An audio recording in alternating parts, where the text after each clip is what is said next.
Today on the show, I'm going to take you behind the scenes of my own daily routine that allows me to get so much done in my business and my life with just a little bit of time. If you are someone who has small kids at home or has a full-time job on the side of this business that you're trying to grow, or if you're trying to just picture how you would ever fit a business into your life that is already completely filled up, then I think this episode will be really helpful to you. I am kind of a ninja in fitting things in the margins and making big progress without a huge time commitment. And so I want you to come behind the scenes with me today, behind the scenes of my life, not just my business, and hear how I do these things, because I think my routine might be really helpful for you to understand how you could do this too.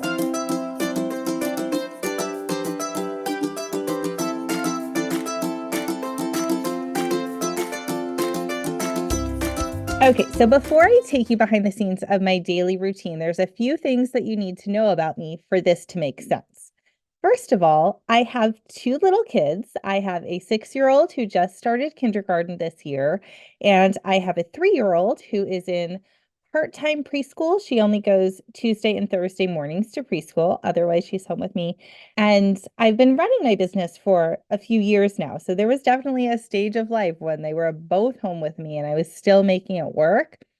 It is a little bit nice this year that I have some time while they are at school to get more things done, especially now that I've added Teacher Biz in alongside my kindergarten ready business, running two businesses in just a little bit of time. It's nice to have that wiggle room, but it's absolutely doable if they are both home full time, and I've done that too. But where we are right now, my 6-year-old son, James, goes to kindergarten full time, and my 3-year-old, Gracie, is in preschool Tuesday and Thursday mornings. And also for you to know, we have a pretty simple life. Um, I'm, not going out a lot during the week, especially. Um, I like to kind of be at home and play with my kids, and we like to eat dinner here, and we like to be together as a family. And of course, we like, have friends and see our extended family at times, but it's a pretty simple life. The kids are definitely the priority right now in the season of life that we're in. And my life basically revolves around their schedules, just to be completely honest with you. It does. My husband has a regular full-time job. That is, more of like a 9 to 5 type thing where there's set hours that he needs to be there and be working. And then in addition to that, he's also on call. Sometimes he's not a doctor, he's in technology, but sometimes he's on call and will have to work outside regular business hours. And so I am the parent who is the flexible person in the family. If there is something that comes up, if a child is sick, I'm the person that goes to that. I'm the person who has the flexibility to go to that as well. Okay, so that's what my life is like. I'm not a fancy person. I'm very simple. Um, you know, we're home a lot of the time, little kids, things you should know. And so I think if you are someone with little kids, you can look at my routine and see a lot of similarities about how you can make it work. But also, if you are someone with a full-time job, if you're teaching full-time still, if you have a 9 to 5, something like that, you can still look at my routine and think about, during this chunk of time, she's with her kids and not working on her business, but really I could be in the classroom or I could be at my full-time job during, the normal morning block of a day. And there's still a lot of similarities. So don't just write off that this routine and these strategies wouldn't work for you because you're out of the home during the day. I think there's a lot of things that you could pull from this and make work for you. So the first part of my daily routine actually happens the night before. As anyone with a solid routine will tell you, I set myself up for success the day before. I don't do it 100% of the time. I'm not perfect in this, but as much as I can, I like to do it. And I definitely feel the ripple effects of when I set myself up for success the night before and when I don't. So let's talk about what that means to actually set myself up for success the night before. First of all, I leave a little checklist on my desk of the main tasks that I need to do the next day. I have used a variety of fancy planners over the years. I sometimes will pull one out because I have so many here. I've used the Full Focus planner. I like that. I've used an Erin Condren planner. I liked that too. I love her colored pens the most. But really, oftentimes I'll just take a blank sheet of paper and make myself a checklist. And then next to each item on the list, I'll go through a number. So I'll just kind of brain dump the things I need to do, and then I'll go through and number them in order of priority. So one will be the thing I do first, and two will be the next most important thing, so that there is kind of a method to how I go through those daily tasks. And it's not just, let me bang out all of these things, but let me start with the most important thing the next day. And so I'll leave that for myself. And then the biggest thing I do to set myself up for success, and if you have gotten distracted, come back and listen to this part. This is really, really important. And it's kind of like a secret to life. So listen up. It took me years to learn this. But the secret to waking up early in the morning without feeling like garbage all day long is to go to bed early. And maybe that doesn't sound super fun. And, if you're a younger person listening to this, maybe you like to stay up and you're a night owl. Maybe you're a night owl anyway. But for me, I know that I get my best work done in the morning. I want my body to wake up refreshed and rested and ready to do good work in the morning. And the secret to waking up early is just to go to bed early. And I never used to be a person who enjoyed going to bed early and waking up early, but now that it is part of my daily routine in my life, and I've practiced doing it for years, it really is my most favorite thing. I love getting a good night's sleep. I mean, it really is the little things, but I love to get a good night's sleep. It is just the best feeling, especially this stage of life that I'm in with little kids. Like, I remember my youngest is 3. I remember not sleeping when they were babies and how terrible that felt. And I cherish sleep. That is one of my highest things that I enjoy in life. So I am always very conscious to get a good night's sleep, and I do that by always going to bed early. I will generally wake up between 4 a.m. and 5 a.m. every day. Please don't be intimidated hearing that and think that you need to wake up at 4 a.m. to be successful in business. You don't, but I love it.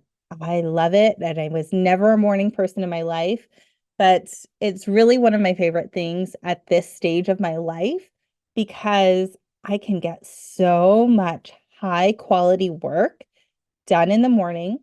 I can start my day on such a peaceful, calm, productive place. And then I just feel really accomplished by the time 6:15 comes around and I move on to the next stage of my day. I come to my desk, I turn on my computer, I look at the list of things that I left myself the night before. I remember what my main task is, and I get to work. And I do my hardest work in the morning because that's when I get the most done. It's my personal, most productive time of day. I think for most of us, first thing in the morning is our most productive time of day, but there are other types of people who get more done late at night. Maybe by the time it's late at night, I am completely fried. Really, by the time it's like 6 p.m., I'm done and I can't do any critical thinking work anymore.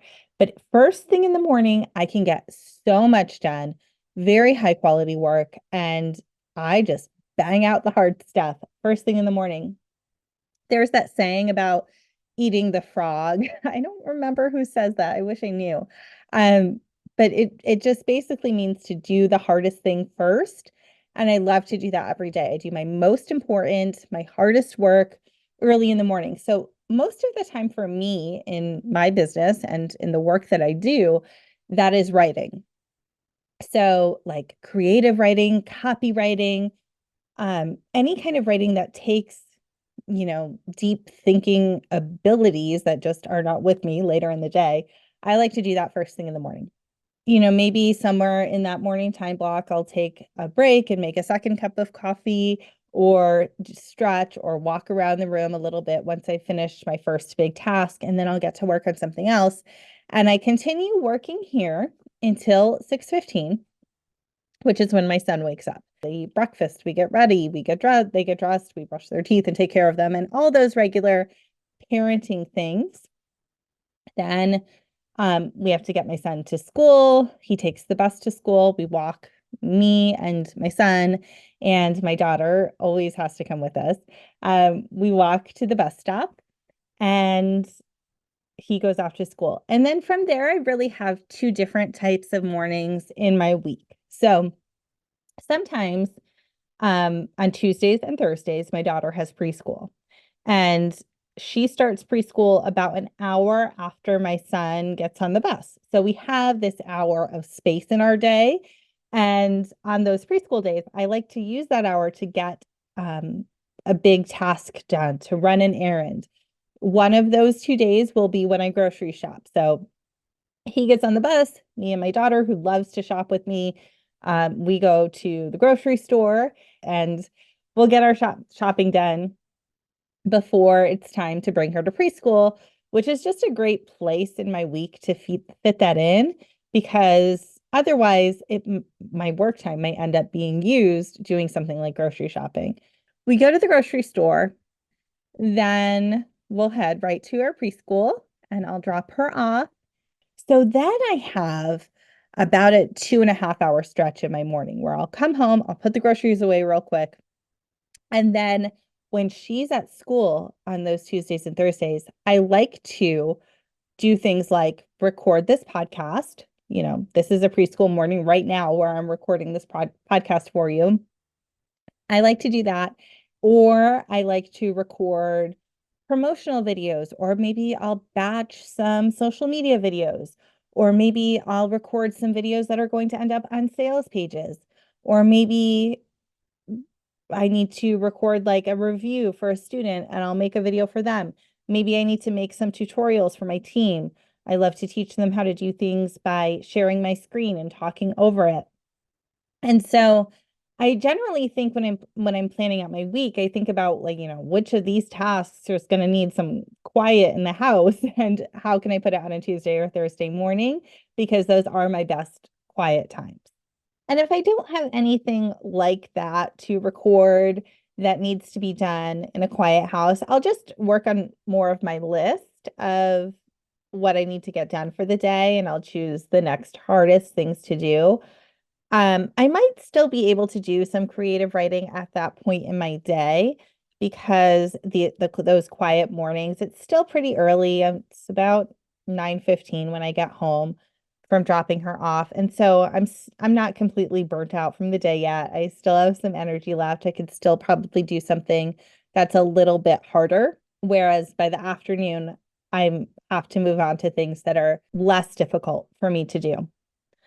So those are my Tuesday and Thursday mornings. Now, on Mondays, Wednesdays, and Fridays, when my preschooler does not have preschool, it can look a few different ways. Sometimes, usually once or twice a week, although it could also be 0 times a week. It could, sometimes it is twice a week. My mom comes over to play with Gracie in the morning. And that is something I'm incredibly grateful for. I know that that is a gift in my life that a lot of people don't have. I appreciate it. Um, it could be a much longer story, but I'm going to leave it at that. So it's great for me to get a little extra work time in when my mom is able to come play with her. So it's not always a time for me to get that quiet work done. I'm not asking them to be quiet playing in the other area of the house. Sometimes it could be a little distracting during those times, but it's so great to have that help. And otherwise, if it's just me and Gracie here in the morning, then we're playing together. I'm soaking up that quality time with her. I know she'll be leaving me for kindergarten before I know it. And so I try to, as much as I can, I try to just enjoy the time that I get to spend with her. But I will say that while I'm sure to mix in the quality time with her in the morning, I also mix in some times where I can get a little bit of work done and set her working on something that she can be more independent on. And I've been doing that. She's 3 now, but I was able to do that even when she was just 2. I would do something like a sensory bin where I sit in this room. I like to throw just like a circle tablecloth on the ground behind me, and I'll put the sensory bin on top of that, something like a big container with rice and, scoopers and measuring cups, something like that. And she can be entertained there for like 20 minutes to half an hour. So that's a great one. And it's right behind my desk. So she can chat with me a little bit as she goes. But, um, I can get work done while she's working on the sensory bin. Another thing that I might do to entertain her is break out some of the activities that I have made for my actual teacher biz, kindergarten ready. She loves to do some of that work, and it's kind of like we're working together. Usually I just try to find something really engaging for her, and then I can get some work done even in those mornings when she's here with me. And I would be aiming to get maybe half an hour in the whole morning, not a ton. And I plan ahead for that. That's all. So either way, whether it's just me and Gracie or if my mom's here playing with her, I do snack with Gracie at 9:30. I'm always the one to feed her snack. And then I do lunch with her at noon. And she goes down to nap at 1. So I want you to think about that routine as if you had a full-time job. So you would have a morning time block, and then you would be working during the time that I'm with Gracie in the morning, and you would not be able to fit in that half an hour of work. And then you would have maybe a lunch break where you could decide if you wanted to do work then or not. And depending on the stage that you're in and trying to start your business, mostly I would vote not, but definitely there are times when you could. And then, if you're teaching, it could just look so different. Like maybe you have an hour prep block where you actually have a few extra times where you could be brainstorming on a sheet of paper ideas or something productive. But just think about if you have any space in your day where you could fit in something during. From 1 to 3 most days. She is a great sleeper. She's still holding on to that nap. That's usually a pretty good work block for me. I usually get a lot done then, but I am not at my most productive, best working self at that time of the day. I've already been through an entire morning from 4 to 1. So, that's most of a work day. That's most of a day already. And so by 1 o'clock, I'm not at my best self. And I understand that. I accept that about myself, and I don't push myself to do very hard work during this nap time block. Instead, this is my favorite time to be doing things like being live on video with my people, with my students, to be teaching live, to be coaching, because I can think and talk to you and show up for you definitely during that block. But it would be harder for me to do something like creative writing or copywriting or writing a really strong email or sales page or something like that during that afternoon block. So I love to be live with my people then. Otherwise, I would be doing things like design work or maybe responding to emails, because I definitely do not respond to emails first thing in the morning. I get done what I can in that afternoon block. Then most of the rest of the day after that, at 3 or 3:10, Gracie will wake up and we'll go pick up my son from the bus. He'll be home from school. And then from there, most of the rest of the day is just for family. He comes home, we do snack, play together. But then, I just end out the day as a mom. My husband is done working, usually before dinner time. We feed them dinner, we give them a bath, we play together, we do bedtime. I'm a person who likes to have a very structured routine. I feel like my family in particular thrives on that. And so we just go through our routine. We do the things. My parents, I take care of these little people that I'm responsible for. Um, and I don't really do that much work after that at this season of my business. But I will tell you, when I was first getting kindergarten ready up and running, and I was a one-woman show, I like to use the phrase one mom shop.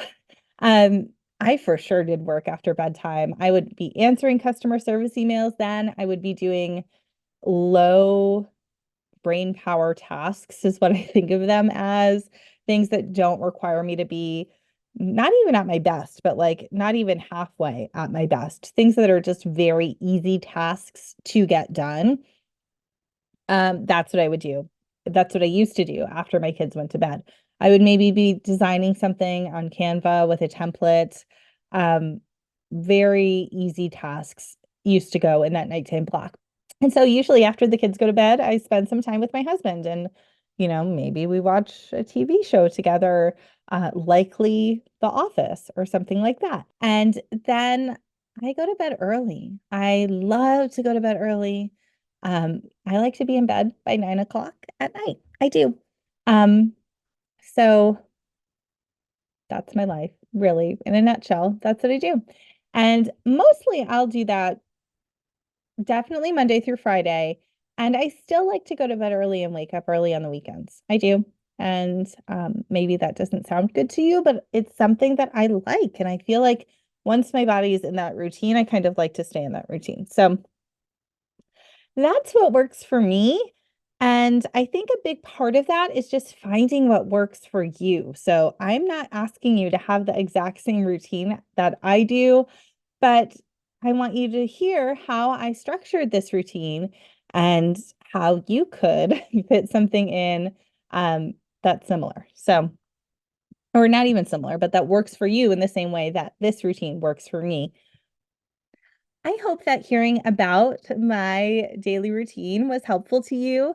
I hope that hearing my strategies for getting so much done in my business in just the little time that I have for it is helpful to allow you to picture how you could fit a teacher biz into your own life too, even if it feels like your life is already full. Keep in mind, as I told you, that you don't have to do things in the same way that I do. If waking up early in the morning sounds terrible to you, then don't do that part and fit that hard work chunk in a different time of your day. But this is what's worked really well for me, at least in this season of life that I'm in. And so I hope that it's helpful for you. And I just want you to know that you can absolutely do this. I want to encourage you that if it is hard at first, it's just something that you need to practice, just like every other new thing that you try to do in this world, it will feel hard at first. And there is not a thing in this world that doesn't get easier with practice. So you can do this. Try with one chunk of your day at a time and keep experimenting until you find a routine that works for you. And I would love to hear about that when you do. If I can do this, you can absolutely do this too. And I hope that's encouraging to you because I believe in you so much. And I'm excited to see what you do with your teacher biz.